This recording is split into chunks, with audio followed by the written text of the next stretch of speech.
interrogate me. Why don't I just take you down to a hotel room and get this over with? Have you been a bad girl? Well, withholding information. Obviously, I have information you think you're going to get without keeping your end of the deal. Well, wait, whoa. I didn't even know that we exactly had a deal, per se. I'll tell you what. Why don't you sit down? I'll buy you a little chili. We'll discuss the whole thing. Do you have something for me or not? I got something for you in my pocket. No games. I offered to discuss my source with you in return for information for my sequel. I gave you some. And you gave me one story. That's one chapter. I have an entire book to write. Now, you said you were going to download files from your Chicago computer about Miguel's son. Instead, you are stringing me along. Now, I have a deadline, and there's lots of other ways I can get information. There's lots of other ways, huh? Yeah, so why don't we just call it a day? Swell. Bye. Fine. Who's playing games now, Blake? Hmm?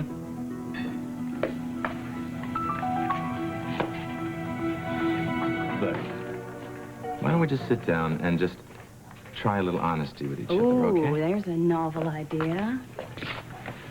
And to be honest with you, this little tango that we're doing, it's a little much for me as well. So it's very simple. You have information that I want. I have information that you want. Let's just switch. I'm ready when you are. By all means, right after you. Oh, no. You go. Oh, please, no. Ladies first. No, see, no. This is where when you get what you want, you will feed me the standard line and then pretend ignorance. Well, you see, now, I take offense to that. I've already given you a story about the Santos kid. You gave me one story. That is one chapter. And in it, I have a whole book. I need more. Well, when you give me the source, I will give you a plethora of stories, okay? Now, this is the standard kidnapper's game, Agent. Neither one of us is going to give up anything until we get certain guarantees. Well, what's your guarantee? Someone trusted me. They gave me inside information on the Santos family. In return, I promised never to reveal their name. Now, how do I know you're not going to abuse that trust? You're going to stage some big search, and you're going to interrogate every person who ever knew him. Her. Him or her? No, it's a her. I know it's a her. Harley let it out of the bag, all right? So let's just get down to business. You know that I know that you know I know it's a her, so who is it? Well, you first. Obviously, you have the upper hand, Agent. So it's my turn. Besides, what I have for you is one very big thing. You, on the other hand, have many, many, many, many stories. I might. You better. I do. Well, then let's hear one. Come on.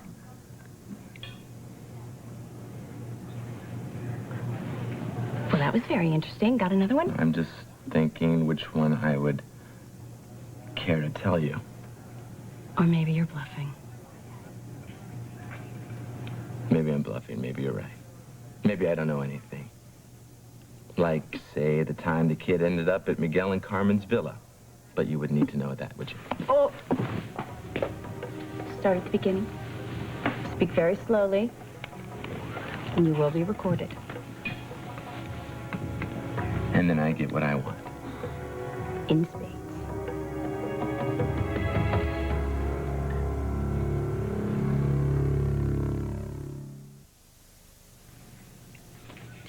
Testing, 1, 2, 3.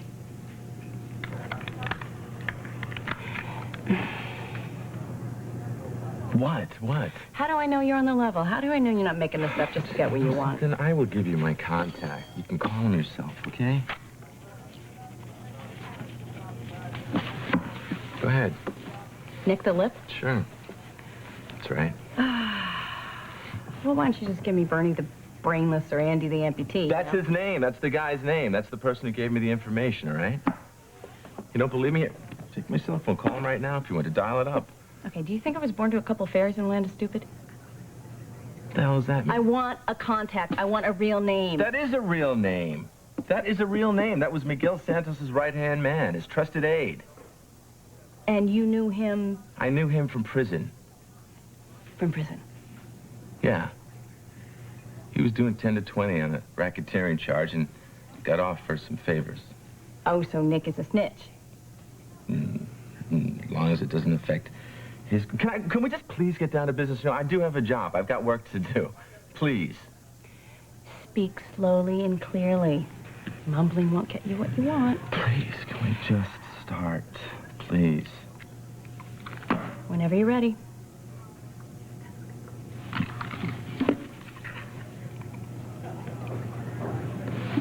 Well, this goes back a while. Nick said this scruffy kid was around 11 or 12 when this all went down. So Miguel Jr. was almost a teenager. No, he was 11 or 12 when this all went down. Anyway.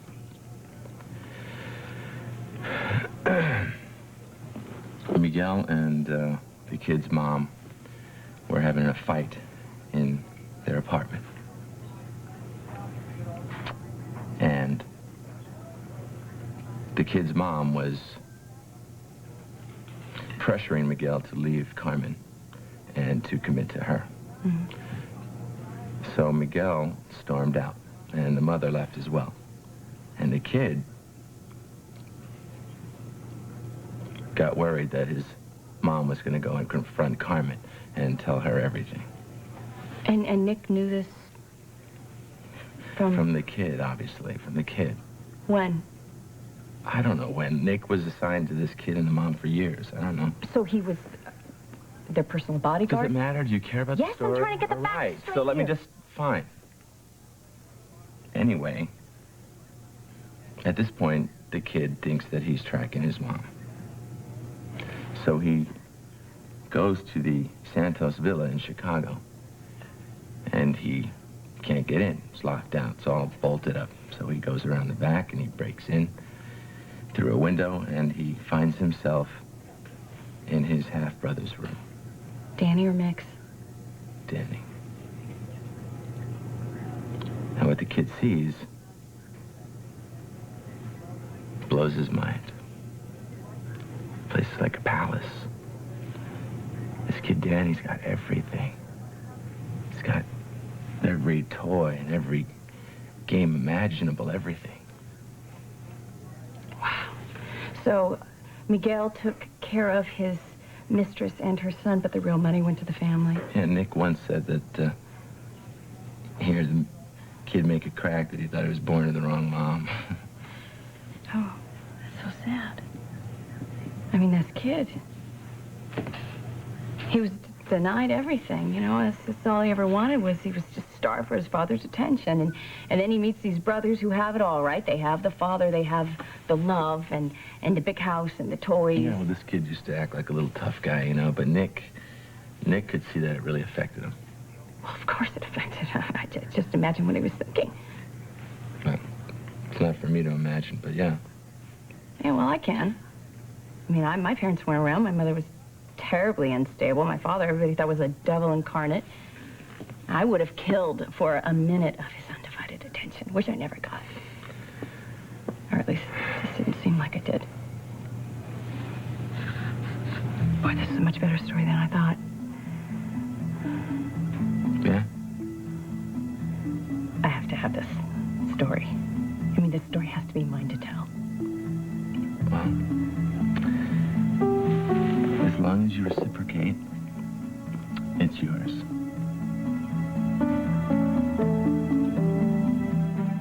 Look, I don't want you two to go to prison, but we have to look at the situation as it exists. I can't believe this. A child will need care, and we have to think about who is the most capable person for that job. And someone who is family. You think that you're that person? Maida is not getting any younger, Michelle, and Rick is a single man with very little experience And with babies. you're the mother of the year. Did you even hold me before you gave me up? Michelle, I know you're upset. I know you're upset about this, and I brought you very bad news about the grand jury, but... You're the bad news, Claire.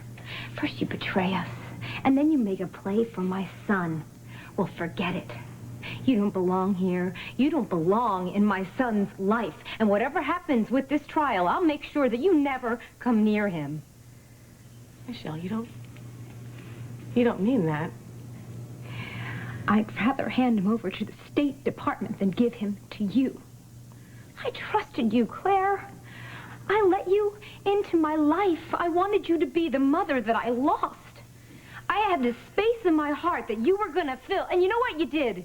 You did. You filled it with disgust.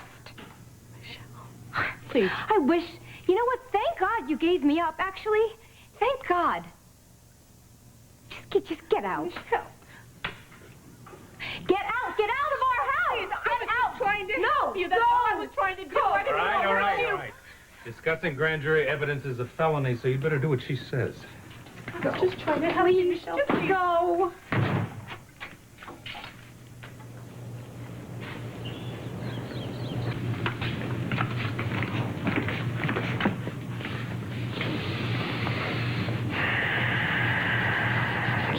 What's up, Ross? Grand jury reach a decision?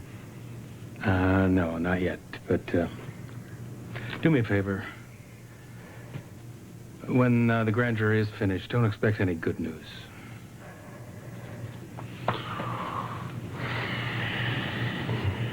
There you go. Thanks. That woman. Oh, that woman. She pretends to be my mother, and then she stabs us in the back. She wears a wire on Danny. She sets us up for the grand jury, and now she makes a bid for my son. What is it she wanted with Robin? Oh, you know, since we're both going to be in prison, somebody needs to take care of him, right? Why not her?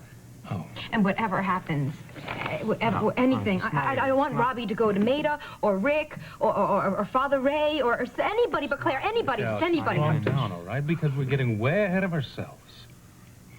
So it's not as bad as Claire made it seem. Listen, you two, no matter what happens, no matter what this grand jury hands down, do not give up hope. Right. You know, in most grand jury cases, the clients are actually innocent. And when they are, how shall I put this, not as innocent as they should be, or there are extenuating circumstances, that's when the trial lawyer steps in, attacks the evidence, and establishes reasonable doubt. Now, when this grand jury is finished, that evidence is mine to examine and to destroy. Now, killing the evidence, that's what's going to get Danny off. Do you both understand? Yeah, you can do that. Yeah, I believe I can, so long as their evidence is real. How about a change of venue? Why don't I take you to company and I'll buy you something to eat and we can discuss this further if you want, huh? Okay. Yeah, that'd be great. Sure, I'll see it on my bill, right? You bet you will. Probably twice.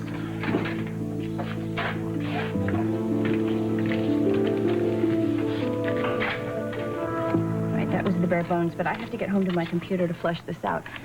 Unless there's more. That's pretty much it for now. What about the toys that Miguel Jr. saw in I the don't room? know. Here, Anything call that was- Nick. He'll tell you, all right? Actually, it's better if I embellish it, so thank you, Gus.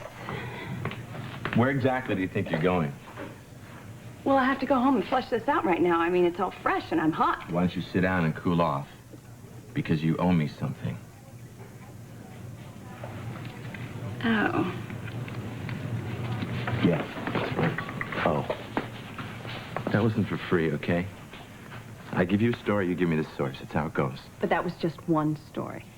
Well, let's play more where that came from, as long as you hold up your end of the bargain. You have to promise me.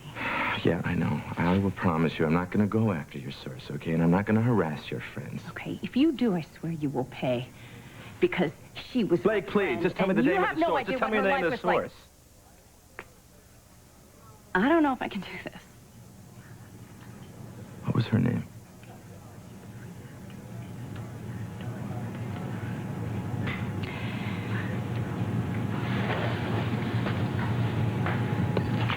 It was Miguel's lover.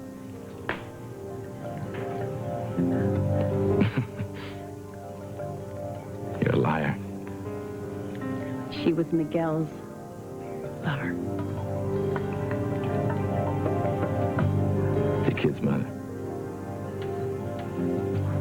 You knew the kid's mother. Intimately.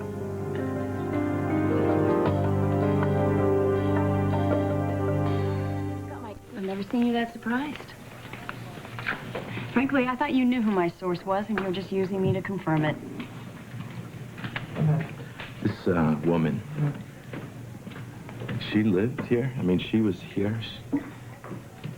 You really don't know? What else can you tell me? Gonna have to give me another story. No, please, what else can you tell me? She was my friend. Does she have a name? Yes, she has a name, of which I am not going to give you until you give me more of what I want. Gus. Gus. What? What is up with you? Harley told me you were overly invested in all of this. Why are you taking everything so personally? What is going on between you and the Santoses? And don't you dare give me a song and dance, because I will know you are lying. There's something I would be happy to give you my motivation, and then you can pass it on to Harley if you'd like, because she's never actually been interested enough to sit down and ask me herself. Because quite frankly, I am getting very drained by this whole thing. You know, everybody in this town seems to think that I go overboard when it comes to the pursuit of the Santos case. But you know what? You know what? No, what? That, my friend, is how you get results. You wrote a book. You wrote a book. So you know what it's like to get into the minds of these people. You used every single available resource that you had to get what you wanted. And if I want these people, I have to be willing to become one of them. I have to think like a criminal. I have to act like a criminal. I have to get inside their minds. That's how it works. Okay. Harley seems to think that I push the legal envelope. But you know what? Yeah, I do. I push the legal envelope. Because I used to be one of those guys. I used to be one of those straight guys, by-the-book guys. And you know what? I got really tired of losing. So now when I get pushed, I push twice as hard. Well, no one's going to argue with you there. Would you write half a book? Would you write half a book and stick it in a drawer because it took you down some road that you didn't want to go to? No, I don't think so. You would risk the entire thing, right? Well, that's what I do. That is exactly what I do. I put it out there every single day of my life. Well, when I was writing my book, it took me into a lot of dangerous places that people warned me not to go. That's my point. Of course, it also ruined a couple of lives along the way. No, I don't think it ruined their lives. Their lives are ruined already just because you found out. No. Excuse me. Yeah. Oh, well, I think I can move that along actually a little quicker than you might think. Yeah. All right. Excuse me. Yeah, well, bear with me, would you? We got a bad connection. All right. Has the grand jury reached a verdict or not? I can help you with that answer. The grand jury has reached a verdict. And, well, they think you're a murderer as much as I've always suspected that you are a murderer.